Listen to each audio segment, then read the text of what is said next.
Muchas gracias por asistir a la segunda sesión del taller de Python. Y a diferencia de la semana pasada, esta semana ya sí vamos a empezar a hablar de Python. En esta sesión lo que vamos a hacer es presentar Python, explicarles qué es, por qué pueden usar Python o por qué usamos Python y cómo usamos Python. El objetivo de esta semana será que ustedes puedan encontrar un entorno en su máquina en el que empezar a programar en Python, y como verán en la segunda parte de esta sesión, hay varias opciones para poder hacerlo, independientemente de si usan una máquina con sistema operativo Windows o con un Mac o con Linux. Entonces, los contenidos de esta sesión van a ser los siguientes. Hablaremos de qué es Python y por qué es una buena idea usar Python, por qué usar Python. Hablaremos de cuáles son las diferencias entre un lenguaje interpretado y un lenguaje compilado, un poco para entender qué le pueden pedir a un lenguaje como Python que es interpretado y qué no le pueden pedir, o qué le pueden pedir, pero seguramente un lenguaje compilado va a ser más eficiente.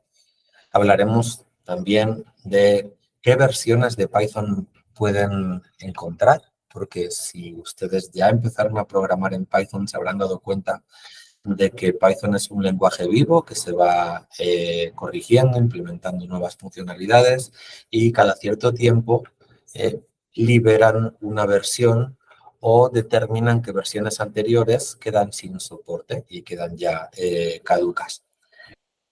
Les explicaremos qué es a modo de curiosidad, porque seguramente va a ser la primera vez y la única que lo vean si programan en Python. Les explicaremos qué es el Zen de Python y después ya hablaremos de cómo se instala, cómo se usa, y aunque sea materia de las semanas posteriores, hablaremos de qué es un script y qué es un módulo o una librería y cuáles son las ventajas de trabajar con módulos y librerías frente a trabajar con scripts, englobando esto en la conversación de cómo se usa, cómo es mejor que yo empiece a programar en Python, sobre todo si lo que pretendemos es resolver unos problemas como investigadores o en nuestro laboratorio. ¿Sí? Entonces, lo primero sería presentar Python. ¿Qué es Python? Python es un lenguaje de programación. Si es el primer lenguaje de programación al que se acercan, entonces no está de más explicarles que el lenguaje o un lenguaje de programación es un conjunto de reglas sintácticas, o sea, es un lenguaje de cómo escribimos, cómo nos comunicamos, para comunicarle a la máquina, a la computadora, que realice unas tareas. La máquina, los procesos físicos que se llevan a cabo en el procesador y en el interior de su máquina, no hablan ningún lenguaje más que el digital, el de ceros y unos. Es lo que conocemos en jerga popularmente como el lenguaje máquina. Eso es lo que entiende la máquina. Ahora, nosotros no hablamos el lenguaje máquina. Entonces, lo que necesitamos es colocar un lenguaje en medio, como puede ser Python, que sí que tiene una sintaxis que podemos reconocer y con la que podemos comunicarnos. Y después habrá alguien en medio, dentro de la computadora, que va a traducir eso que hemos escrito, en este caso en lenguaje Python, a código máquina para que sea ejecutado. Este lenguaje específicamente, Python, es un lenguaje interpretado, no es un lenguaje compilado. Quizá puede que no conozcan cuáles sean las diferencias y las abordaremos un poquito más adelante. Este lenguaje es relativamente moderno. Hay lenguajes de programación mucho más viejitos. El lenguaje Python fue empezado pues, se comenzó, bueno, su primera versión es del año 91. Hay participantes jóvenes que les debe de parecer eso muy lejos en el tiempo, Pero si comparamos con lenguajes como C o como Fortran o como Pascal, pues es un lenguaje joven. Hay lenguajes más jóvenes, obviamente, pero Python tiene pues 30 años. Está desarrollado, o la persona que empezó a desarrollarlo, por una persona neerlandesa de Países Bajos que se llama Guido van Rossum. Cuenta Guido que empezó a programar Python como proyecto de divertimento unas navidades en el año 89. Antes de que terminara el año, tenía vacaciones. Él trabajaba en un instituto de investigación holandés que hay en Ámsterdam, que es un instituto de investigación en computación y programación. Y dijo, pues voy a intentar programar un sistema, o sea, un lenguaje de programación que sea interpretado y que sea muy amigable para aquellas personas que ya saben C. Así dice que empezó. Lo llamó Python por una broma que encuentra en una serie de televisión de los hermanos, bueno, de los Monty Python. Si no los conocen, pues si igual son jóvenes y no los conocen, es un grupo de producción de películas o autores de películas, series de televisión ya antiguas. Quizá la más famosa sea La vida de Brian, del año 79, un clásico de la comedia inglesa, del cual salen y se derivan más términos que podéis reconocer en nuestro mundo actual. O sea, no solo Python sale de una serie de Monty Python, la palabra spam del correo electrónico sale de otro capítulo de los Monty Python en una serie de la BBC. Ok, entonces Python es un lenguaje de programación. ¿Por qué usar Python? ¿O qué características puede tener Python que lo puede hacer idóneo para su uso y sus necesidades o que lo puede distinguir de otros lenguajes de programación? Python tiene ventajas e inconvenientes. Python es muy sencillo a la hora de aprender las primeras nociones básicas que nos permiten trabajar. O sea, la curva de aprendizaje al principio es muy suavecita. La sintaxis que tiene Python es una sintaxis y o sea, es un conjunto de reglas bastante intuitivo una vez que uno ha pasado ya unas horas observándolas y aprendiéndolas. Es fácil acumular un pequeño cúmulo de conocimiento y después, de una manera autodidacta, seguir creciendo las habilidades de uno. Es un lenguaje de programación también muy claro a la hora de ser leído, incluso por alguien que no es el autor de ese código. Esto es muy importante. Es importante que lo que programamos sea fácilmente compartido con otros desarrolladores u otros usuarios. Y entonces el código debe de tener una lectura sencilla. Entonces, Python es muy fácil de leer, es fácil de escribir, es fácil de leer, es fácil de documentar. Python es uno de los lenguajes más claros a la hora de incrustar documentación, o sea, comentarios en el código. Eso en cuanto a cómo programar y empezar a programar. Ahora, como usuario, si no van a desarrollar sus librerías, sino que quieren el lenguaje para conectar herramientas y hacer sus flujos de trabajo usando otras herramientas, Python es uno de los lenguajes que más oferta ofrecen en la comunidad científica. Yo diría que junto con R. Aquí ya depende un poco de la comunidad en la que se mueve cada uno. En nuestra comunidad, básicamente los laboratorios y los colegas y las colegas eh, programan en Python, desarrollan en Python y las herramientas las encontramos en Python. En la comunidad de la bioinformática también se usa mucho y es muy popular R. Yo diría que no tienen por qué apostar por uno o por el otro. O sea, yo diría que con las mismas herramientas pueden usar cuando les convenga Python y pueden usar cuando les convenga R. No, no hay por qué hablar un solo lenguaje. Si es el primer lenguaje al que se acercan, es verdad que al principio les va a parecer un poco chocante y les va a costar entrar. Pero eso sucede con el primer lenguaje. Una vez que uno ya sabe un lenguaje de programación, aprender un segundo o un tercer lenguaje resulta más cómodo y más sencillo, que estamos más hechos a el cómo funciona un lenguaje. Al fin y al cabo, los lenguajes tienen muchos elementos en común, como veremos, aunque puede cambiar la sintaxis. Y por último, la comunidad de usuarios y desarrolladores en Python es muy grande. Esto quiere decir que la herramienta es la mejor o es buena. No, para nada. Pero puede haber herramientas muy buenas, mejores, pero minoritarias. Lo que sucede es que si ustedes están trabajando o están desarrollando sus cosas o están programando, no lo hacen de una manera aislada, lo hacen en una comunidad.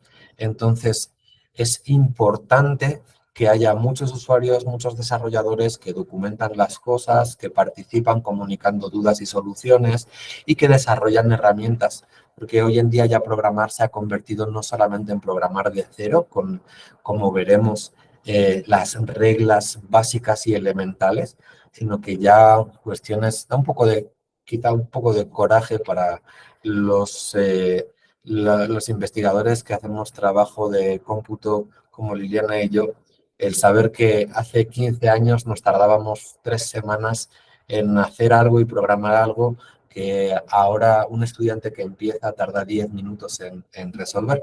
Pero es por eso, es porque ya la masa crítica de desarrolladores y de herramientas creció tanto que ahora programar es como juntar piezas de Lego para construir estructuras, pero ya pocas personas empiezan construyendo la pieza de Lego que necesitan y no es necesario.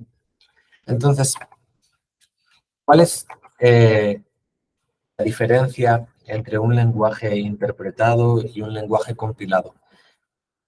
Hemos dicho que Python es un lenguaje interpretado, como puede ser R, como puede ser Ruby, como puede ser Perl. Un lenguaje interpretado, a diferencia del compilado, requiere de alguien, bueno, estoy personificando una herramienta computacional, ¿no? Pero, o sea, yo escribo un texto con unas órdenes, ¿sí? Y para que se ejecuten, se las doy al interpretador y el interpretador lee las órdenes y las ejecuta en ese momento. Si lo quiero ejecutar una segunda vez, el interpretador lleva un proceso exactamente igual a la primera vez. Abre el fichero, que es un fichero de texto, lee las órdenes, las traduce al lenguaje máquina, por tanto las ejecuta. Está interpretando cada vez que ejecutamos nuestro texto, o sea, nuestro código. Eso hace que estos lenguajes no sean los más rápidos del mundo, ni los más eficientes para tareas pesadas computacionalmente. Sin embargo, eso hace que estos lenguajes sean los más sencillos e idóneos para empezar a construir algo. O sea, es muy fácil que con un lenguaje interpretado otros colaboradores, otros compañeros se sumen a intentar crecer la herramienta, probarla. Y hay maneras de poner un lenguaje interpretado, como veremos en una de las unidades de este taller, hay maneras para poner enfrente del usuario el lenguaje interpretado y detrás algo un poco más eficiente, un lenguaje compilado, sin que el usuario del lenguaje interpretado sepa que hay alguien haciendo la tarea pesada detrás. ¿Es esto estrictamente necesario? No. Lo único que ganaremos es eficiencia. A veces esa eficiencia puede ser que el lenguaje interpretado tarda 3 horas en hacer un cálculo y el lenguaje compilado 10 segundos. Entonces puede que sea, o sea, que sea interesante poner ese poquito de lenguaje compilado detrás del interpretado para que la tarea sea eficiente. Pero van a llegar igualmente lejos usando al principio únicamente un lenguaje interpretado. El lenguaje compilado no tiene un interpretador. El lenguaje compilado, lo que sucede es que cuando tenemos el texto escrito, ¿sí? O sea, cuando tenemos nuestro código, tenemos que realizar una etapa anterior a la ejecución, que es compilar el código. El compilador, no el interpretador, el compilador lee ese código, lo traduce al lenguaje máquina y crea un fichero con esas instrucciones en lenguaje máquina. Es lo que en tiempo se llamaba como un ejecutable. O sea, en Windows creo que era .exe. ¿Sí? Cuando tenemos ese paquetito ya en lenguaje máquina, lo podemos ejecutar todas las veces que queramos y ya es independiente del código fuente. Si queremos modificar algo en el código fuente, tenemos que, para que se ejecute, volver a compilarlo. Normalmente, cuando se compila algo, cuando se compila código, se compila con las instrucciones específicas de la máquina en la que se está compilando. Es decir, que ese ejecutable, ese .exe, no es universal para todas las máquinas. Funcionará en la máquina para la cual fue compilado. ¿Sí? Por eso el .exe no lo podemos compartir y aquí es donde le gana un poquito la partida el lenguaje interpretado, donde no tengo código y ejecutable, sino que solo tengo código y lo puedo compartir y se va a ejecutar por el interpretador de la misma manera en cualquier máquina. ¿Sí? El lenguaje compilado, al ya tener el producto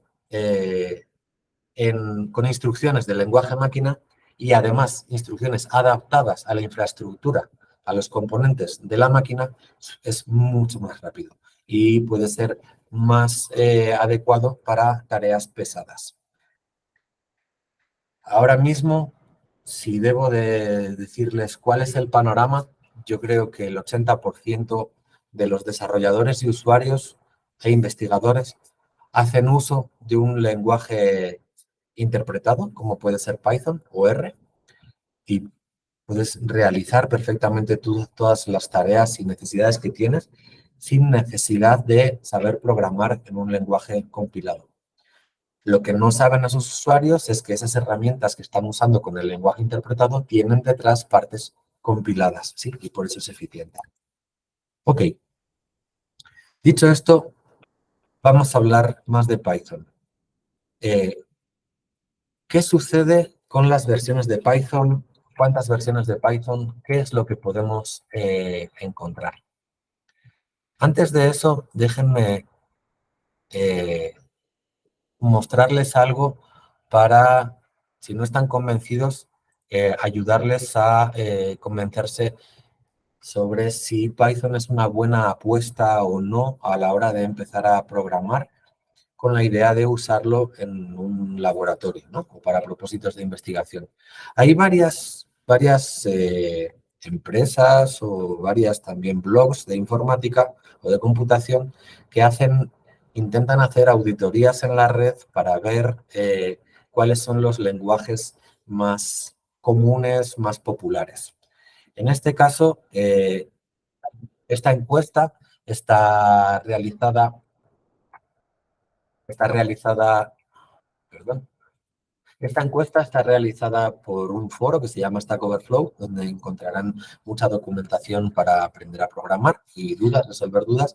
Entonces, según su abordaje y su metodología, JavaScript es un lenguaje muy popular, el 65% de los consultados lo usan, después HTML, SQL para bases de datos y de verdad el primer lenguaje interpretado que aparece que podemos usar en un ambiente como un laboratorio científico, además de JavaScript, HTML y CSS es para programar páginas web, SQL para gestionar grandes bases de datos.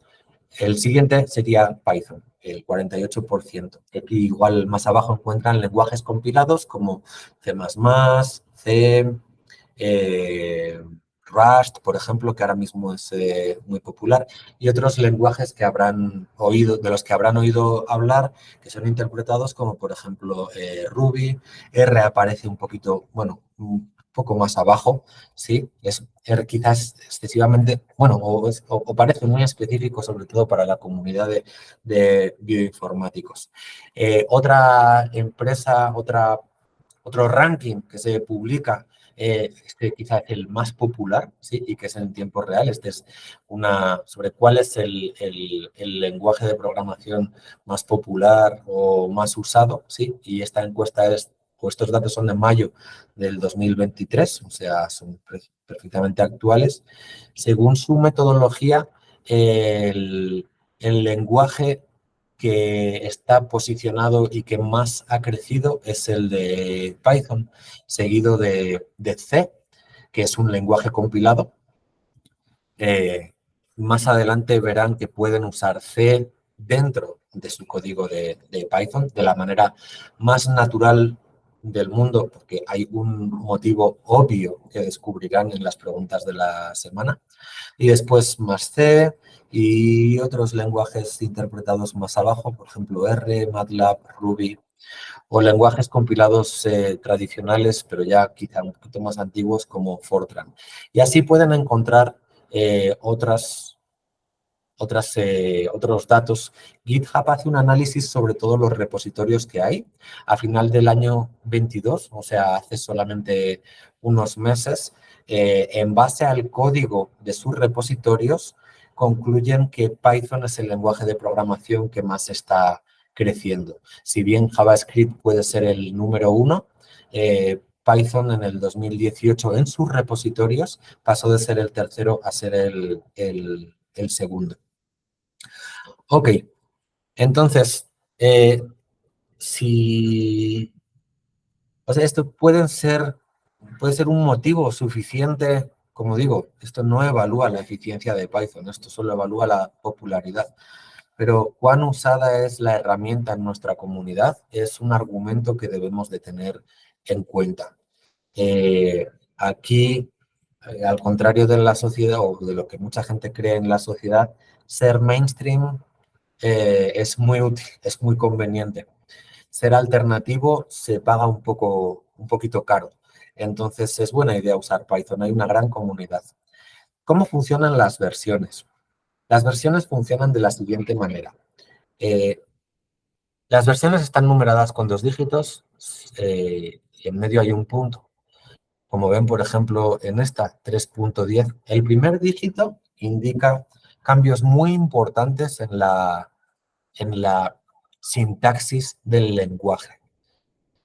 Se dio una transición muy importante y muy abrupta de Python 2 a Python 3, pero esto no sucede todos los días. O sea, esto sucedió, se empezó con Python 3 hace ya casi 20 años, más de 15 años. Después se dice que el segundo dígito indica versiones menores. Son versiones menores del lenguaje que hacen que las tripas del lenguaje sean más eficientes o más rápidas y eso no cambia la manera de usarse, pero sí los resultados obtenidos. Es lo que sucede, por ejemplo, con la última versión que va a ser declarada estable, que es la 3.11.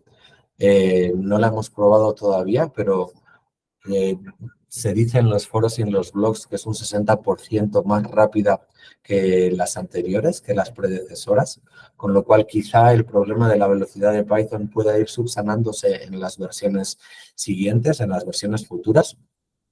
Y actualmente las versiones que son estables y que así están reconocidas por los desarrolladores, estables quiere decir que ustedes pueden actualizar el interpretador de Python y Python, los desarrolladores de Python van implementando parches, mejoras, ¿sí? A cada una de las versiones todavía. Hay una versión que es 3.7, que sería la estable más baja, que empezó en el año 2018 y que termina ahora en un mes, creo. Bueno, en el mes 6 de este año, Python 3.7, que ha sido muy popular durante muchos años, va a dejar de ser soportada. siempre hay 3 versiones, o sea, siempre procuran que haya 3 versiones hacia atrás estables. En este caso son la versión 3.10, la 3.9 y la 3.8. La sintaxis que ustedes van a aprender en este taller, o el 95% de la sintaxis de Python, se conserva de una versión a otra. Hay versiones nuevas donde aparecen características nuevas, sintaxis nuevas, cuestiones nuevas que hacen la vida un poco más fácil o eficiente para el programador. Pero lo que programaron con la versión 3.7, con muchísima seguridad, va a ser entendido por un interpretador de Python 3.10. La versión que les recomendamos para empezar es la versión 3.10 y 3.10 tendrá soporte hasta pasado el año 2026. Cuando salga 3.11, nuestra recomendación es que esperen un año, año y medio, 2 años a dar el salto a 3.11. Nosotros hemos dado el salto a 3.10 recientemente.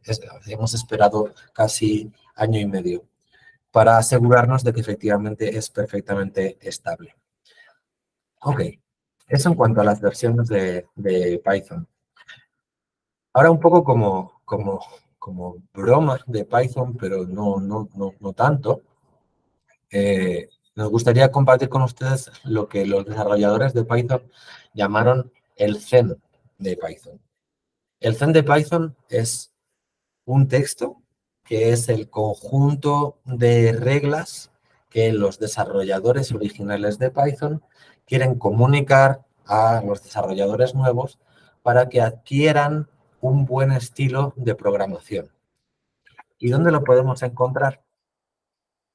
Veremos más adelante que lo podemos encontrar simplemente abriendo Python y pidiéndole el Zen con una línea de código. Pero el Zen de Python se encuentra en la página de documentación de Python, que es python.org, y es este texto que aparece aquí. Lo voy a hacer un poquito más grande. Sí. Que son 20 aforismos, 19 de los cuales aparecen aquí. O sea, bueno, son unas líneas, unas frases en las que les indican qué deben de tener en la cabeza a la hora de tomar decisiones programando en Python. Entonces, no hay una única manera de resolver algo en programación. O sea, resolver una tarea puede ser escrita de varias maneras distintas con código distinto. Ahora, ¿cuál deben elegir? Deben de tener, según el Zen de Python, en mente que sea bonito es mejor que sea feo, ¿sí? Que sea explícito es mejor que sea implícito. Implícito quiere decir que ustedes están programando y están dando por hecho cosas, como por ejemplo, si llaman a una variable var, pues no es muy explícita. Cualquier persona que lo lea no va a saber a qué se refieren con var, qué dato almacena esa variable, por qué lo usan. Ahora, si sin embargo ponen en lugar del nombre de la variable var, ponen, por ejemplo, user-name, pues, o sea, nombre de usuario, pues ya explícitamente se está diciendo en el nombre de la variable que esa variable está almacenando nombres de usuario, ¿sí? Otra línea dice que sencillo es mejor que complejo es mejor que complicado, y pueden terminar de leer el Zen de Python, que aunque pueda parecer algo irrelevante, cuando tengan experiencia en programación, se acordarán de él en varias ocasiones a la hora de tomar decisiones. Ok, este es el Zen de Python. Vamos ya a ver cuestiones más prácticas. ¿Cómo se instala? ¿Cómo se instala Python? Viene descrito en la web del taller. Y hay una sección en el material suplementario de cómo instalar y trabajar con Python. Y estamos intentando que esta sección esté completa para que las indicaciones sean claras para los usuarios de Windows, de Mac de MacOS o para los usuarios de Linux. Yo ahora lo que voy a hacer es una demostración de cómo hacemos con un sistema operativo Linux.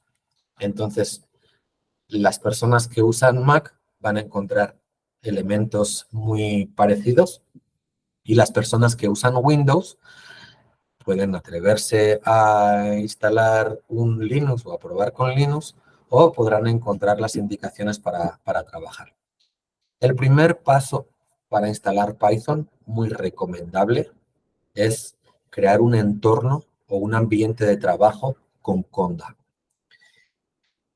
¿Qué significa esto? Un caso práctico para que lo entiendan. Es posible que su computadora, el sistema operativo de su computadora, esté trabajando con Python 3.8 o Python 3.9 o Python 3.10. Es posible que ustedes quieran usar una herramienta que no ha sido todavía implementada para Python 3.10 o que solo ha sido implementada para Python 3.10 y no es compatible con el Python que tienen en su sistema operativo. Entonces, necesitan usar un gestor de entornos de trabajo, un gestor de ambientes, que se dicen environments, donde ustedes le piden que se cree un entorno, una burbuja, que van a activar y en la que van a instalar todo lo necesario, el Python que necesitan, la herramienta que necesitan y todas sus dependencias. Cuando este entorno esté activo, ustedes están usando esas herramientas instaladas en ese entorno. En cuanto lo desactivan, ya no tienen acceso a esas herramientas y estarán usando las herramientas del sistema. Es una manera de trabajar en un entorno saneado, controlado, con las herramientas instaladas sin problemas de dependencia, sin afectar al software y a las herramientas que tienen en el sistema operativo. Entonces,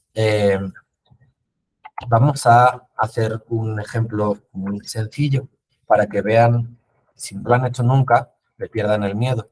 Es casi tan sencillo como en Windows, casi tan sencillo como en Linux. Esta es mi terminal de mi sistema operativo, que es una distribución de Linux, que es Ubuntu, ¿sí? Y tengo instalado Conda, es lo único que no voy a hacer aquí. Las instrucciones para instalar Conda también las pueden encontrar en la web del taller. Ahora le voy a pedir a Conda que cree un entorno y ese entorno lo quiero en Python 3.10, ¿sí? Como son órdenes que yo habitualmente ejecuto, hago control R para pedirle a mi terminal que haga búsqueda reversa y entonces en mi historial de comandos, entonces voy a hacer create y aquí tengo la línea para crear un entorno de Conda, pero esta no me va a servir. Okay.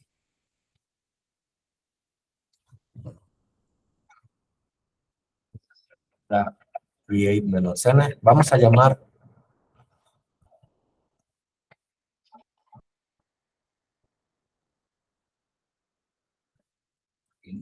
sí, aquí tengo uno. Conda espacio create. N es el nombre del ambiente que quiero crear. Lo vamos a llamar, por ejemplo, taller Python. Y con Python igual estoy especificando qué versión de Python quiero.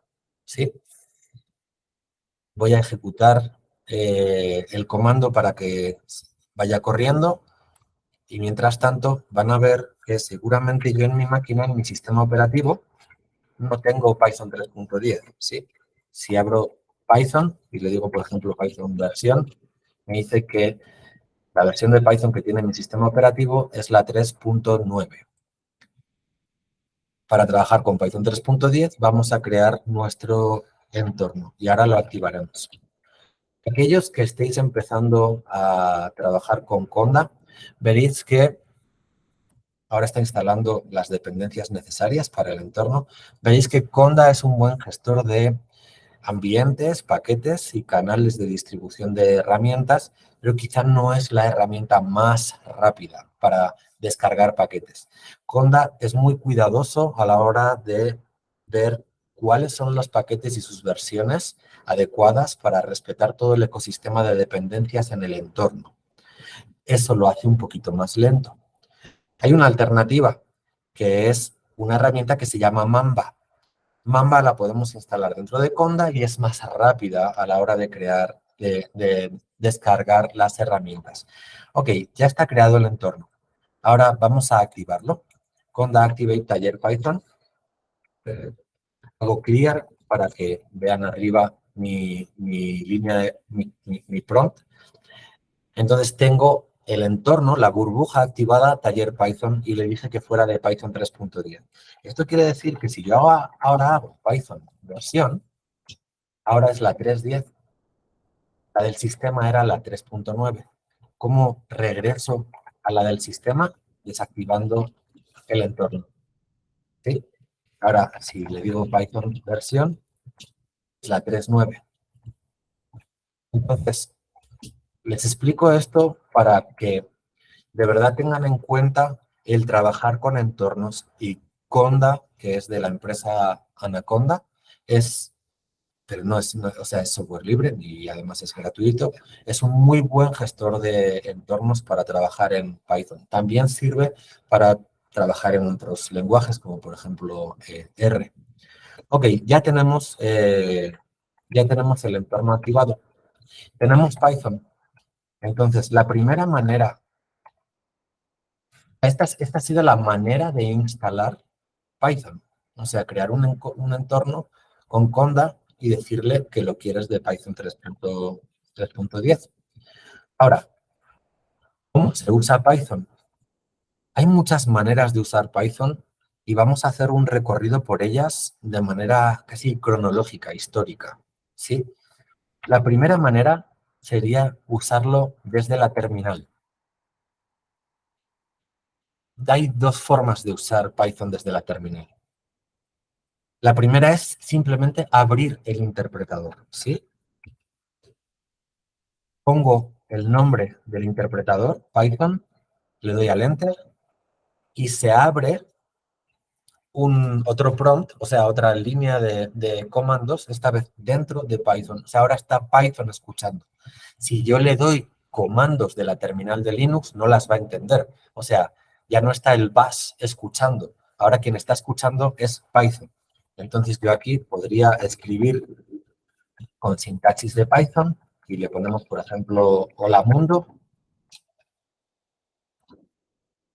y interpreta las órdenes en sintaxis Python que le estoy dando y lo ejecuta. Saca por pantalla hola mundo. Podría hacer A igual a 2, B igual a 3 y decirle A igual a más B. Bueno, C es igual a más B y ahora le decimos saca por pantalla C 5. Ok, entonces puedo programar al vuelo sobre Python. Esto no es lo más común, ni lo mejor, ni lo más eficiente, pero por razones históricas creo que había que presentarlo. O sea, Python es un interpretador que se puede abrir y que te da una línea en la que puedes teclear y escucha los comandos que le das. Ok, salgo, control D, pueden hacer también exit paréntesis, paréntesis.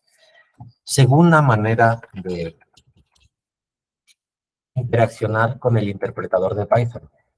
En lugar de decirle, ábrete y escucha lo que te tengo que decir, podemos escribir en un fichero de texto plano, normal, un fichero de texto, pueden abrir cualquier editor de texto y empezar a escribir el fichero de texto y poner ahí las líneas, el algoritmo, la secuencia de órdenes que queremos que Python interprete y ejecute.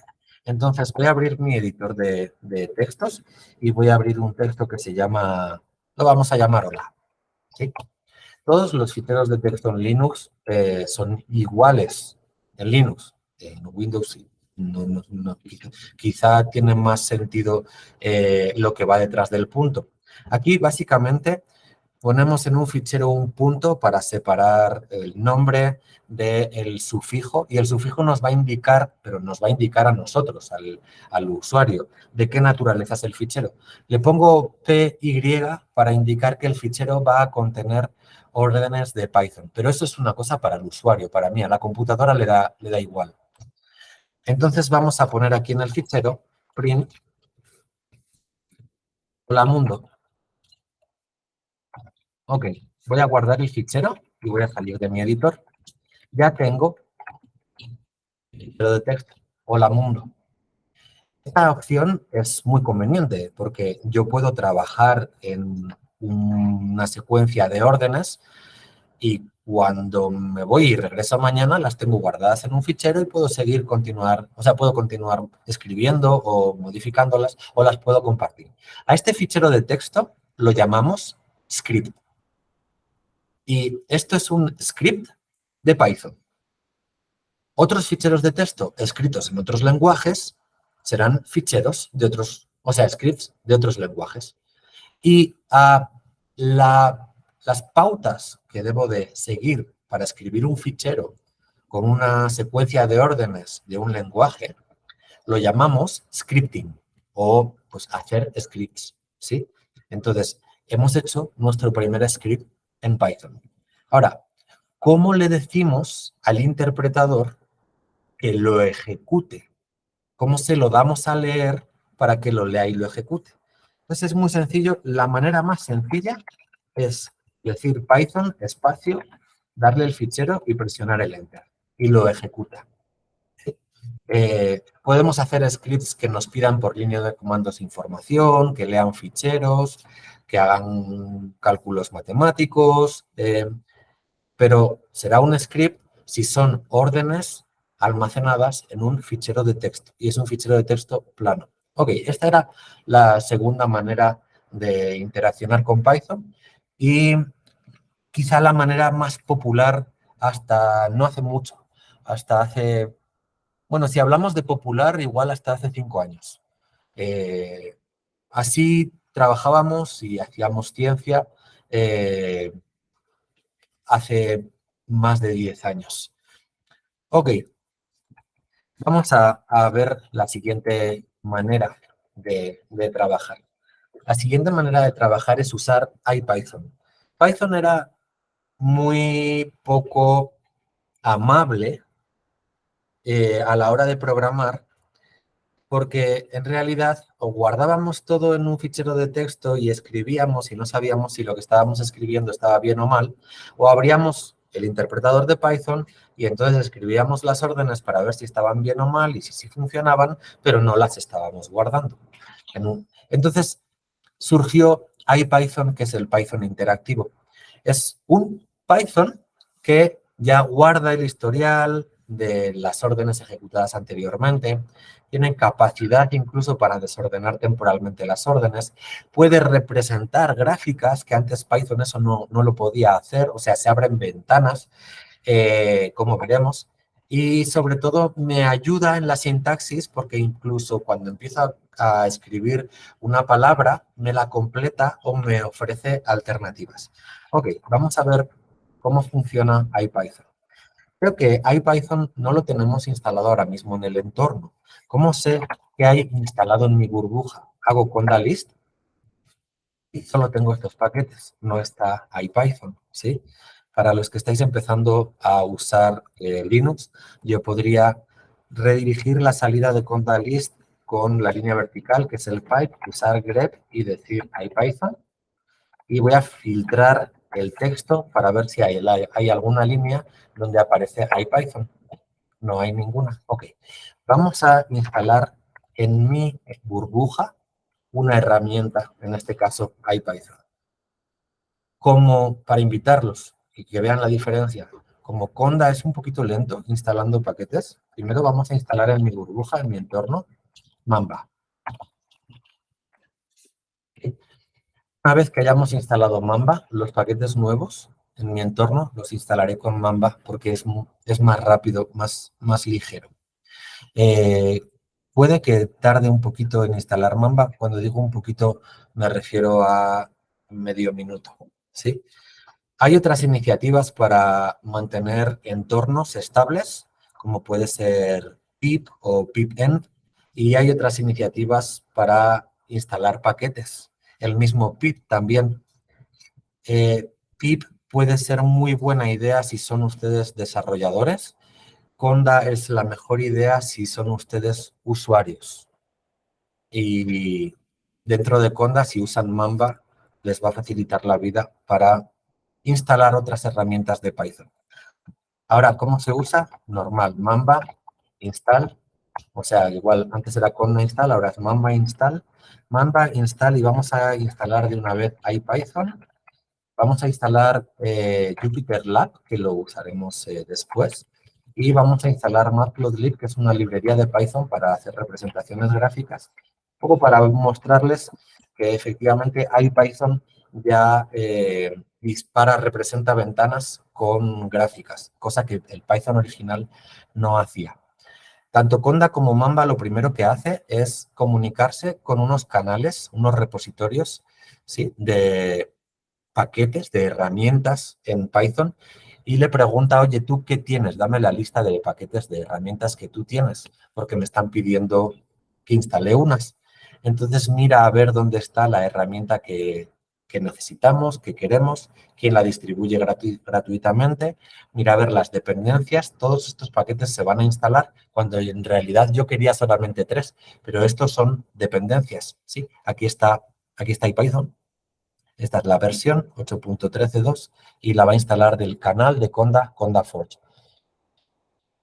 Ojalá les guste programar en Python, ojalá programen herramientas científico-computacionales para sus necesidades y su investigación y su laboratorio y ojalá un día las puedan distribuir en su canal. Es gratis, es gratuito publicar un canal con las herramientas para que cualquier persona en el planeta se siente en su máquina y vamos a suponer que Jitsi ha hecho una herramienta que se llama berenjena y entonces cualquier persona se siente en su computadora y haga conda install berenjena e instale, como estamos instalando nosotros, estas herramientas de manera sencilla, la herramienta de Jet la use. Entonces ya estamos instalando IPython y de estamos instalando Matplotlib. Les recuerdo que lo que vamos a ver es que usa Python, pero esta vez en su sabor o en su versión IPython. Ok, está terminando de descargar. Ahora hace la instalación. Esto con el ambiente activado, claro. O sea, es así como Conda sabe o Mamba dónde instalar los paquetes. Ok, ahora sí, ahora hacemos Conda list para ver qué paquetes tenemos. Y ya son muchos más de los que teníamos antes, ¿sí? Puedo acoplarle el grep para ver que efectivamente está IPython y me va a decir qué versión de IPython tengo instalada. 8.13 del canal que se llama CondaForge. Vamos a abrir IPython. Voy a hacer clear para limpiarles la terminal. IPython. Este es el interpretador de Python en su versión interactiva. ¿Sí? Yo puedo hacer aquí, por ejemplo, print. ¿Ven? Ya me está dando pistas de qué puedo hacer. O sea, me indica, por ejemplo, que la orden print debe de ser ejecutada cerrando paréntesis. Vamos a poner aquí, hola mundo, cierro paréntesis y me imprime hola mundo. Aquí sí puedo fácilmente ir a las órdenes anteriores con las flechas del teclado o si quiero hacer cosas más complicadas, como por ejemplo voy a importar. No tienen por qué entender esto, es solamente una muestra. El objetivo es que en unas semanas lo entiendan. Del paquete Matplotlib voy a importar, me completa puedo darle al tabulador, importar pyplot como PLT, para demostrarles que IPython ya maneja representaciones en ventanas, cosa que no podía hacer con Python. Vamos a hacer PLT. Por ejemplo, parece que esa línea la ejecuté en algún segundo, o sea, en algún momento. Puedo hacer búsqueda reversa con control R en mi historial de comandos. Y entonces hago PLT plot. Vamos a dibujar los puntos dados por las coordenadas X y Y según las listas 0, 1, 2, 3 para X y 0, 1, 2, 3 para Y. Vaya. Me ha disparado la ventana. Qué pena. Deberíamos de comprobar si efectivamente tengo el entorno de la X bien ajustado. Vamos a hacer una cosa. Sí. Voy a salir del entorno.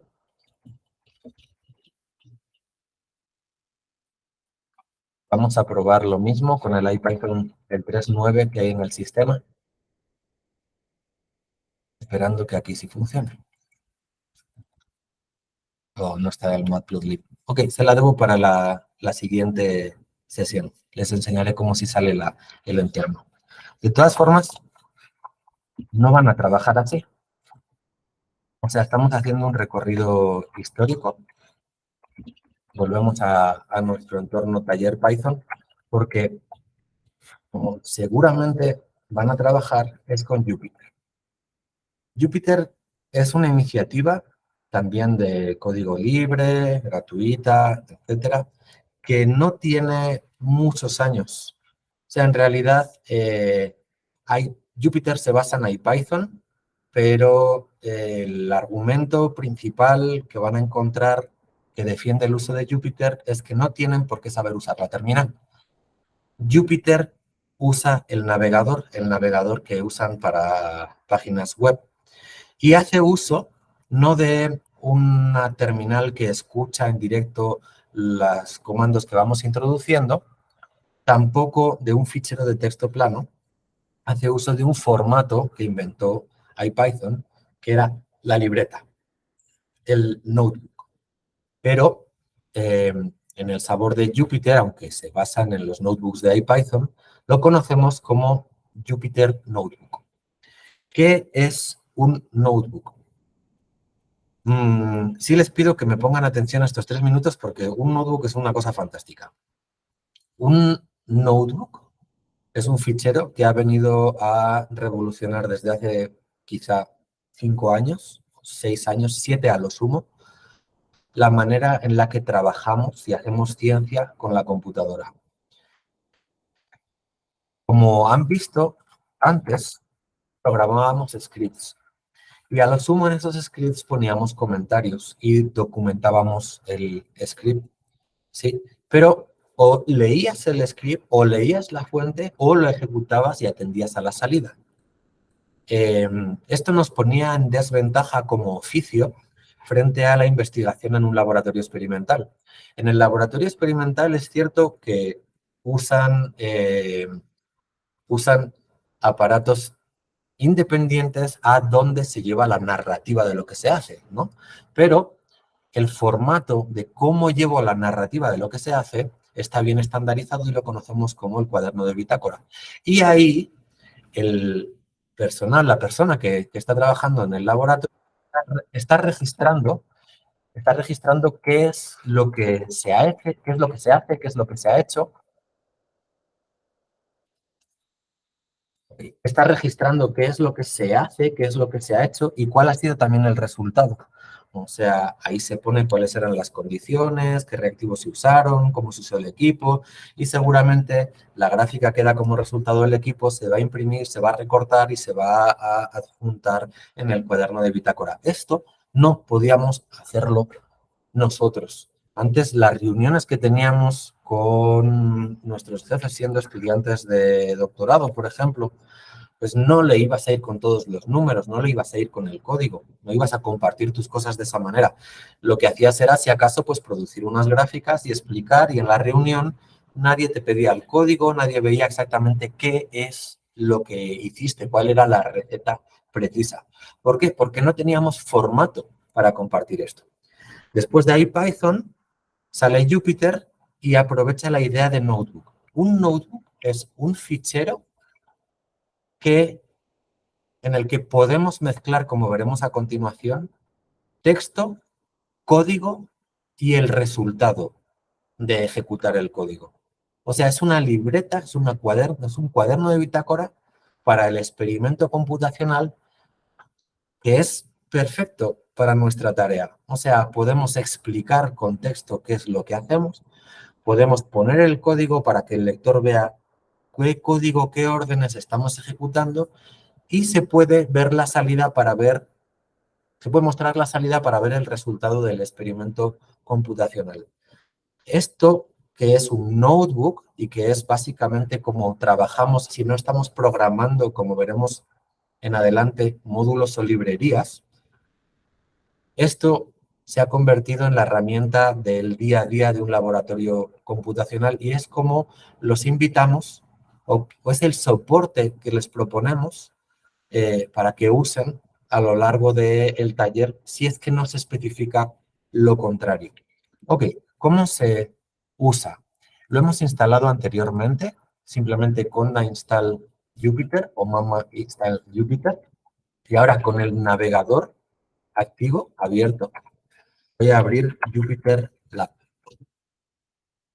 Jupyter Lab es un cliente de páginas web que se está ejecutando ahora mismo en mi computadora y está escuchando una URL que se llama localhost dos puntos. En este caso lo puedo modificar, pero da 4 ochos /lab. La versión anterior de hace 4 o 5 años de Jupyter era lo que conocíamos simplemente como Jupyter Notebook, todavía está presente seguramente, y era /tree árbol. No, pues no la tengo instalada. Pero usen el lab. Desde hace 5 años es la herramienta oficial de Jupyter. Esto es lo que aparece en mi navegador cuando abro Jupyter. Ok, aquí a la izquierda verán que aparece un folder y aquí esto me servirá de mi navegador de archivos y aquí un disparador. Pueden, si están trabajando, por ejemplo, en un sistema operativo de tipo Linux o de tipo Mac, pueden abrir una terminal y aquí tendrán una terminal como la que puedo abrir en mi computadora. ¿Sí?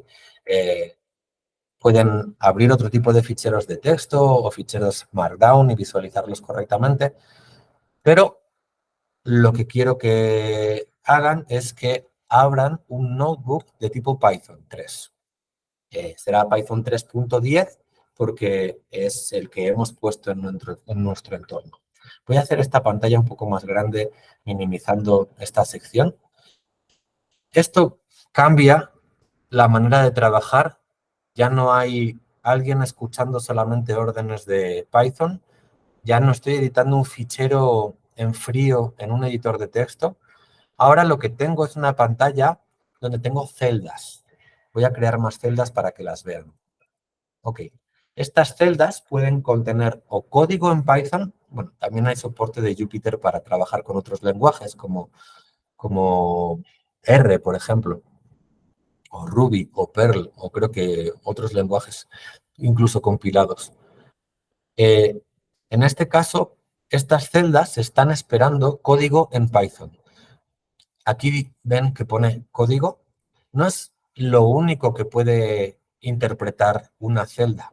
Puede interpretar también Markdown o texto plano. Vamos a empezar con Markdown porque en mi libreta, sí, quiero enseñarles cómo esto se puede convertir en un relato. Voy a poner un título. Esta es mi primera prueba con Jupyter. Lo ejecuto la celda, en mi caso es mayúsculas Enter, y se visualiza el código Markdown. Aquí podría poner mi temice, por ejemplo, voy a hacer esto, voy a hacer lo otro. Visualiza. Ahora, en la siguiente, voy a poner código en Python y quiero que ejecute ese código en Python. O sea, está en código. Vamos a poner print hola mundo. O podríamos decirle, bueno, A es igual a 3. En la siguiente celda vamos a poner A es igual a 5. No, perdón. A es igual a 3. B es igual a 5. Y vamos a poner A más B. A más B. 8. Una novedad que introduce el sistema de celdas es que, a pesar de que ustedes lo están leyendo de arriba a abajo, las celdas pueden ser ejecutadas en el orden que ustedes quieran. Yo puedo volver a la celda A igual a 3 y decirle, por ejemplo, A es igual a 10. Cambio el valor de A. Y ahora voy a la celda que ejecuté en sexto lugar y la voy a ejecutar ahora a continuación de A igual a 10. Y como sabe que B vale 5, el nuevo resultado es 15. O sea, puedo subir, bajar, echar hacia adelante, hacia atrás para ejecutar las celdas. Y puedo incluso visualizar aquí resultados de, por ejemplo, gráficas. Ahí la librería quizá más popular se llama Matplotlib. Vamos a decirle Matplotlib, import pyplot, plt. Entenderán qué significa esta sintaxis en las siguientes semanas. Y vamos a decirle plt plot, que represente los puntos 0, 1, 2, 3 frente a las 10, 0, 1, 2, 3. Y aquí tenemos la representación gráfica. Y ahora aquí podría decirle, bueno, con una celda en Markdown y podríamos decir cómo se ve en la gráfica, esto y lo otro. ¿Sí? Y ahora esto lo comparto con ustedes, que son colaboradores, por ejemplo, y van a encontrar un relato en un formato que afortunadamente ya nos permite mezclar texto, código y la salida del código. Esto lo puedo guardar, lo puedo renombrar, digo, por ejemplo, experimento 1, lo renombro, lo guardo y cierro mi JupyterLab. Así es como les vamos a pedir que empiecen a programar, porque quizás sea la versión más amable, ¿sí? Los retos de las semanas siguientes serán retos escritos en ficheros de Jupyter Notebook que ustedes tendrán que modificar o completar. Pueden encontrar en Internet incluso colecciones de Jupyter Notebooks que ya están como libros interactivos, ¿sí? Por ejemplo, hay una iniciativa que se llama Jupyter Book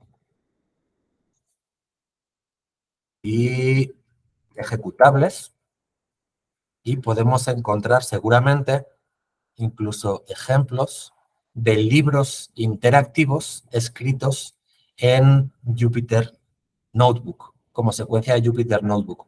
Vamos a ver, por ejemplo, este libro es un libro de economía computacional. Entonces, lo que están viendo es una secuencia de Jupyter Notebooks donde, por ejemplo, para aprender a hacer un modelado de infección de COVID-19, nos están enseñando a la vez que nos mezclan la teoría y el código para que lo probemos. Hay plataformas y servidores que permiten, como Binder, lo veremos más adelante, que permiten ejecutar esto en otra máquina y poder modificar el libro para aprender qué es lo que sucede cuando cambio el valor de un parámetro, por ejemplo, o de una variable. Así que si están pensando en este ámbito, en ponerse a escribir libros de texto, pues la verdad es más bonito escribir Jupyter Notebooks, mucho más agradable, más didáctico y más interactivo. Y para terminar, ¿qué sucede si ustedes no consiguen instalar en su máquina nada de lo necesario para usar una de estas herramientas que les estamos proponiendo? Y ya con esto terminamos. Hay servicios en Internet que pueden usar, como por ejemplo Google Colab, para editar, crear Jupyter Notebooks y ejecutarlos. Y lo único que necesitan es el navegador. No necesitan instalar absolutamente nada. Vamos a ver cómo se usan. Más, lo único que tengo que hacer es decirle a mi navegador que vaya a Google Colab y con la misma cuenta de Gmail, se me abre la siguiente pantalla que me da le da la opción de usar una máquina remota de Google para correr mis notebooks, en este caso en Python. No solamente eso, sino que además los notebooks me los puede, si quiero almacenar en Google Drive, o me los puedo descargar a mi máquina como un fichero más, o puedo conectar esta cuenta con mi repositorio de GitHub para que encuentre los códigos en los repositorios públicos que yo tengo. O en lugar de crear un notebook nuevo, puedo, por ejemplo, subir de mi computadora un notebook que ya tenga almacenado en mi disco duro. Ok, vamos a crear uno vacío. Le vamos a dar a nuevo notebook. Lo que se abre es muy parecido a lo que vemos cuando abrimos el Jupyter Lab. O sea, lo que tenemos delante es una celda. Y esta celda puede ser de tipo código o de tipo texto en Markdown. Entonces, supongo que esta es de tipo código. Vamos a probar a hacer un print. Hola, mundo.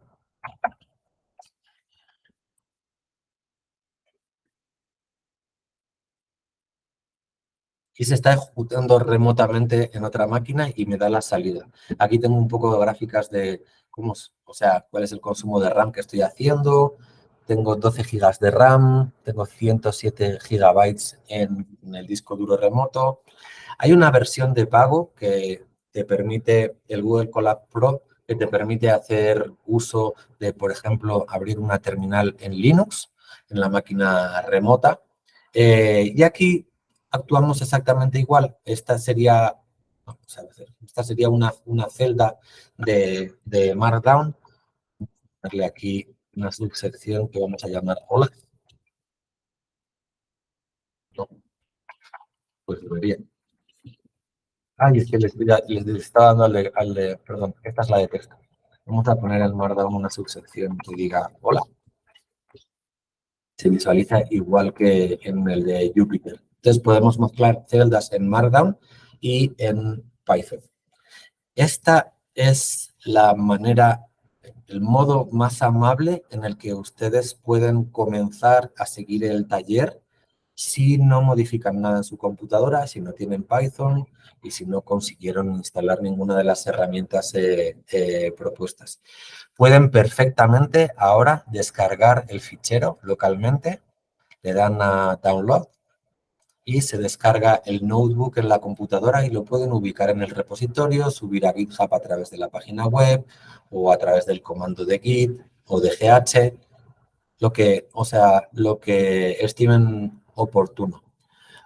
Una última pregunta, ya con esto terminamos. ¿Qué librerías puedo usar? Bueno, pueden instalar herramientas nuevas, a pesar de que las más utilizadas vienen instaladas por defecto.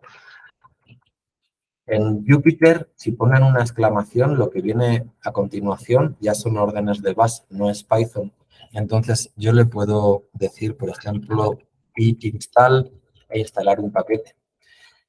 Para comenzar el taller no les va a hacer falta. O sea, lo podemos ver más adelante si están haciendo uso de Google Colab, pero simplemente, como les dije, abriendo Google Colab, interaccionando con este notebook y después descargándolo o subiendo el que ya tengan para interaccionar con él, pueden seguir el taller.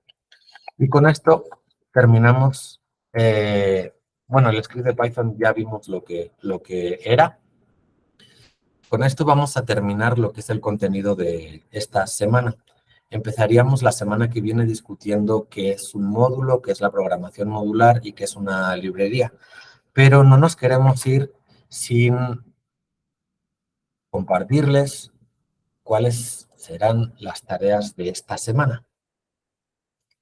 La tarea de esta semana, el reto semanal, es únicamente intentar llevar a cabo las acciones necesarias para que tengan un entorno en el que programar en la computadora. Suponiendo que pueden o ya tienen instalar Conda, aquí se hace un relato, si es, por ejemplo, Mac o si es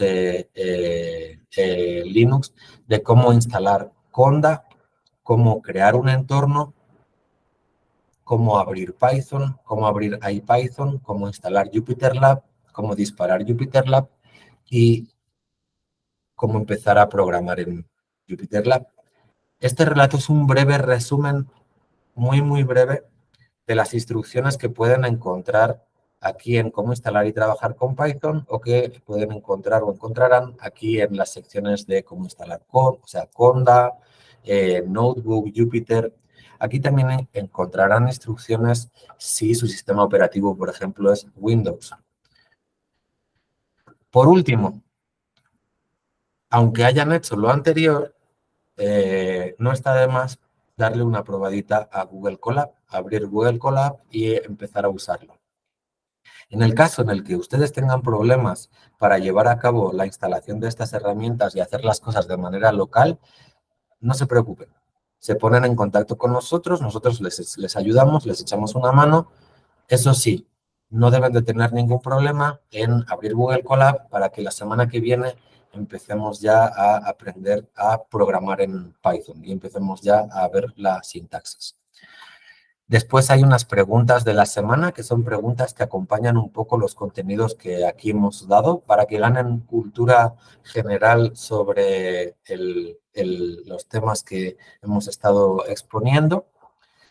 Y con respecto a el reto de la semana pasada y las preguntas de la semana pasada, creo que pues si la manera de comprobar si el reto lo pudieron llevar a cabo es que ustedes nos comuniquen si han tenido problemas o si sí lo pudieron llevar a cabo. El reto anterior es independiente al de esta semana. O sea, no hace falta que lo tengan resuelto para resolver el de esta semana, que es instalar Python o ponerse a programar con Python con Google Colab.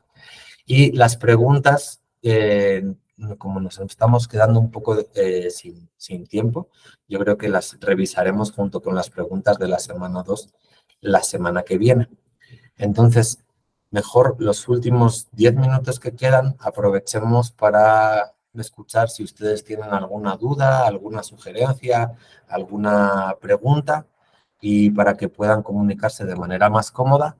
Nos vamos a despedir ya de las personas que puedan estar viendo el vídeo en YouTube y paramos la grabación, ¿de acuerdo?